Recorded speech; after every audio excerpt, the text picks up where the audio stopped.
men who struggle with this system, whether you've been incarcerated before or you incarcerated now. This is good information for the family, right? So last Wednesday, I'm driving to work Wednesday morning, like maybe 8:30, something like that, right? So I'm driving to work, get pulled over, routine traffic stop. You know what I mean? She had a reason to stop me. So it's a routine traffic stop. You know what I mean? So I'm used to routine traffic stops, pull you over, boom, boom, boom, give you a license, give you a ticket, you go on about your way. Now, what was different with this situation is when I looked back and seen her car, it was like an unmarked car. You feel me? So it's more or less one of the police vehicles you see when it's a drug bust or something big going on. You know what I mean? So being a black man in America, I see the car behind me. I see all the lights, unmarked vehicle. I've never been pulled over by an unmarked car before, family. So I'm green in these areas to a degree. You feel me? So cop pulls me over, get my license. She was a little antsy though. Like it was a little different. Like when she pulled up to the car, again, for the first time in my life, when she pulled up to the car, first thing she said is put your hands on the steering wheel. Put her hand on her shit. You know what I mean? Put your hands on the steering wheel. I'm like, wait a minute.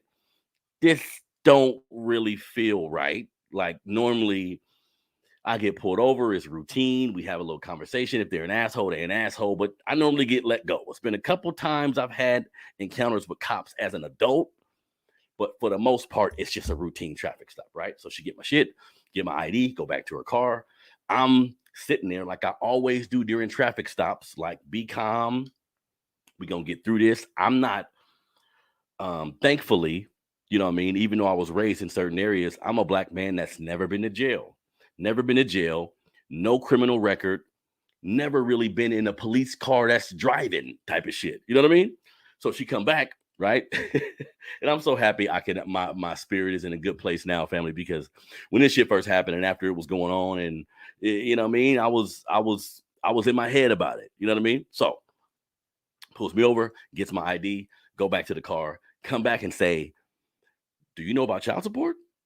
And I'm thinking in my mind, right? Like I always preference my story, y'all, but a part of the Melanated Convo that you're watching right now, a part of the Melanated Fathers of America, my organization that I've started, a lot of that is based on my experience with fatherhood, my experience of having 4 kids by 23, being on child support, putting women through shit, trying to be the best father I can, the struggle and strife when you're a young black man trying to raise kids and not having a father yourself. That's my story. You see what I'm saying? But for years, I worked 2 jobs, paid child support, supported my kids, mistakes here and there, but I've always been there, and that's a fact. You know what I mean? So currently, when she asks me, do you know about child support? I'm thinking, at this point, I owe arrears, just to be transparent with y'all.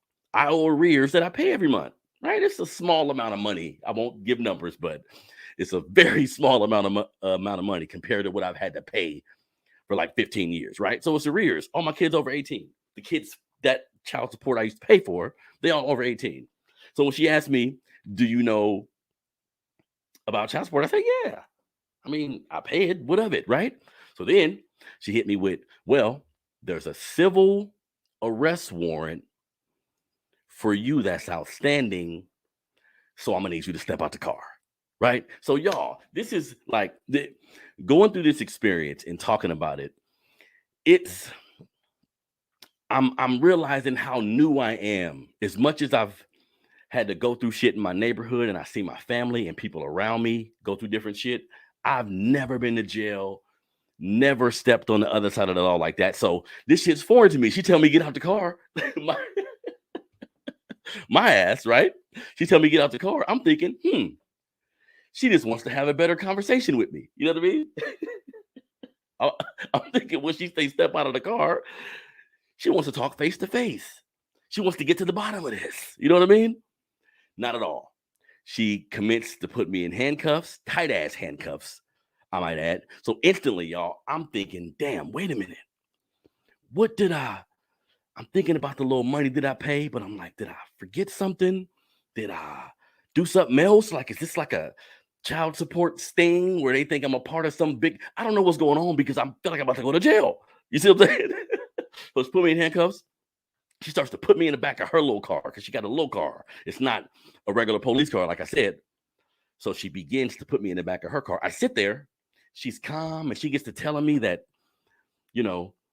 I work for child support too, and we've been looking for you. Right? This is what she tells me, family. You've been evading. Now I'm sweating a little bit, like, evading, looking for. Dude, I run a business at this point. So my phone, my messages, my emails, this is how I make money. So I'm thinking, damn, little white lady. I'm thinking, wait a minute. I know that the little child support dude that I've had to deal with, we are on like a first name basis at this point. So I'm like, wait a minute. I've never had an interaction with you, right? So I'm still kind of calm because I'm naive to how all this shit works, family. And I don't realize, nigga, you're about to go to jail, right? So she said, we've been looking for you. I'm like, whoa. Now I get kind of, ma'am, what's your name? I don't recall ever hearing from you or no shit. So she sit me in the back of her little car. All of a sudden, 45 seconds later, a regular police car pulls up. Whoop. She's like, what? I'm going to have you sit in my friend car. My car's too small. So this is what she tell me. This is what we're going to do. So you need to go see the judge because there's a civil warrant out for your arrest. I said, ma'am, if it's about child support, it's a very small amount and I pay it every month. She said, I don't know nothing about that. I said, huh? Wait. So now I'm hella confused. She sent me in the back of the car. She said, okay, yeah, you're going to take them whenever. Yeah. She says, look, so, I'm busy now. So you can't see the judge today, which was Wednesday morning, 9 o'clock. You can't see the judge today. It's going to have to be maybe Friday. My naive ass in handcuffs, sitting in the back of the car. I'm thinking, won't see the judge until Friday. So I guess she means she's going to let me go. She's going to let me go. And I'll just have to meet her at court on Friday. Cool. I can do that. Put me in the back of the car. She says, look, so when we take your earrings off, I said, whoa. Take my earrings. It's getting deep. And I don't even see the shit I'm in. You know what I mean? When we take your earrings off, I say, well, nah, leave them on. In my mind, they're about to work this out.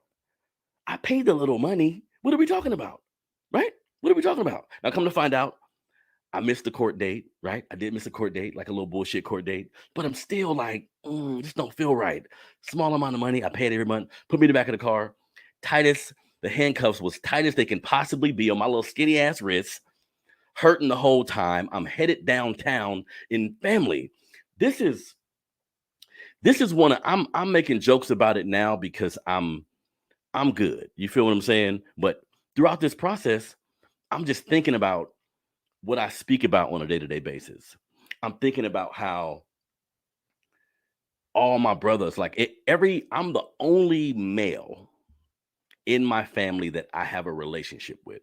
All my brothers, all my cousins, I'm the only male that's never been to jail. You know what I mean? Never been booked, processed. I got friends who had like DUIs and things of this nature where they'll go to jail for a couple hours or whatever.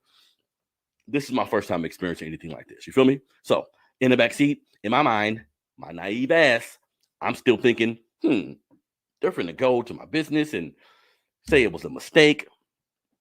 Let me out. You see what I'm saying? Because she told me the biggest thing kept registered in my mind, family, is she kept calling it a civil arrest. This is a civil arrest. I'm thinking, damn, I never really heard that before, but it sounds calm and suitable. You know what I mean? Shit, y'all. Get me downtown, Sacramento County Jail, which I found out a little later, is one of the worst in the country. You feel me? Sacramento County Jail. Put me in a holding tank from 9:30 a.m. to 12 midnight, right? So all I'm thinking, because look, we understand how this criminal justice system treats us. We understand the slave labor that's instituted inside of these facilities, right? But what I've got an opportunity to experience is a bigger part too, is the mental anguish that individuals have to go through, because I'm in this position, y'all, and I'm thinking, wait a minute, I pay the money. They called it civil, but everything about this feels criminal. Now, she told me, it's in the back of my mind, I can't see you till Friday. So now it's finally registering, y'all. Wait a minute. It's Wednesday evening. I got to be in this bitch till Friday morning. Friday, whenever. That's when it's finally hit me. You know what I mean? So in the holding tank, more than 14 hours, 12 minutes. Because during this time, again, I'm new to this process. Holding tank, can't speak to nobody. This shit's new to me. All they got is a little toilet. I'm in there by myself because, again, they keep telling everybody he's here on a civil arrest. And nobody knew what to do with me. Nobody was familiar with it. Nobody knew. You see what I'm saying? So I'm in the holding tank, hella hours. Everything going through my mind. Like, I'm at this point, I try my best to be an accountable man, right? So I'm thinking, damn, what did I do? Did I do something bigger? Like, am I a part of some big ass child support scam I didn't know about and somebody didn't brought me in on it? I'm thinking the worst. You see what I'm saying? In this holding tank, 14 hours, I'm starving at this point, right? So I'm starving. I'm not familiar with your environment at like 8:39, maybe like 5:30, right? Because I'm in there from 9:30 a.m. to 12 midnight. Like 5:30, this dude just opened the door. One of the jail workers, right? Again, I'm starving in this holding cell, family. One of the jail workers opened the door. He got goddamn like a I call it. I finally named it like turd chicken. It's like a turkey sandwich mixed with chicken. I couldn't tell what the fuck it actually was. So he tried to hand me a turd chicken sandwich. You know what I mean? Yeah, right. He tried to hand me a turd chicken sandwich. It's cold as hell. I'm like, no. In my mind, it's none of this is still really registering. Nigga, you in jail. Fuck that they called it civil. They're treating you like a criminal. So I refuse the sandwiches. Get these damn sandwiches out of here. Where's my phone call? I'm sounding like I'm sounding like a white man in a hostile situation. Where's my phone call? This is crazy. Why you treat me like this? You know what I mean? So they offer me the bullshit sandwiches. I refuse the sandwiches. Boom. I don't want the sandwiches. Right? Sitting there, water to drink, hella cold. When I say cold, because several years ago, right, I went to a preseason, because I'm in California, y'all. So I went to a preseason 49ers game against the Raiders in San Francisco. Short zone, preseason, hella cold. When I say cold, one of the coldest fucking days of my life. You know what I mean? I wanted a blanket. I wanted to act like, you know what I mean? It wouldn't look cool, but I was looking for a blanket and shit. This environment, being in this holding cell, colder than that. So I'm cold, I'm starving, my stomach's starting to hurt. I press the button. Keep it in mind, any of y'all that have been to jail, y'all know the button is only for medical use only, is what they say. So I press the button again, right? Can somebody bring me back can somebody bring back those sandwiches for me, right? So they bring back the sandwiches eventually.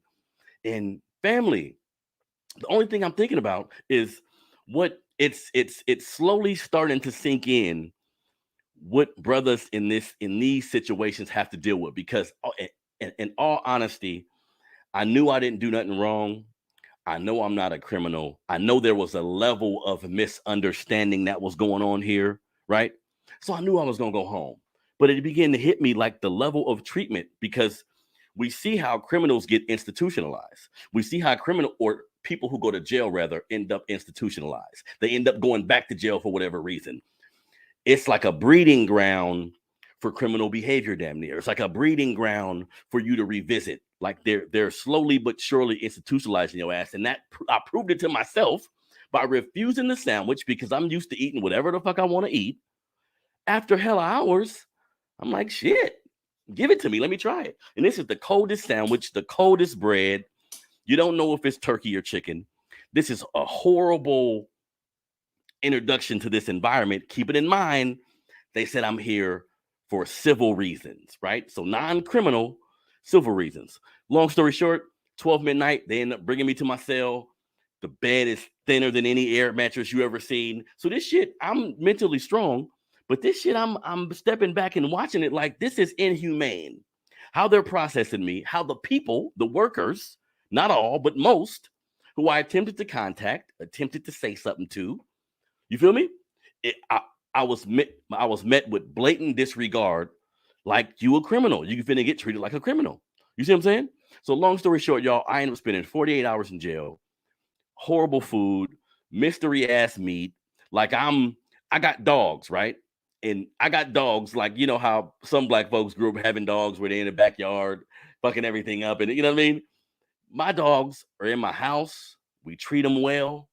You see what I'm saying? Give them their food as well as some of our food sometime. Look, family, they treated me way worse than I've ever even thought about treating my dog.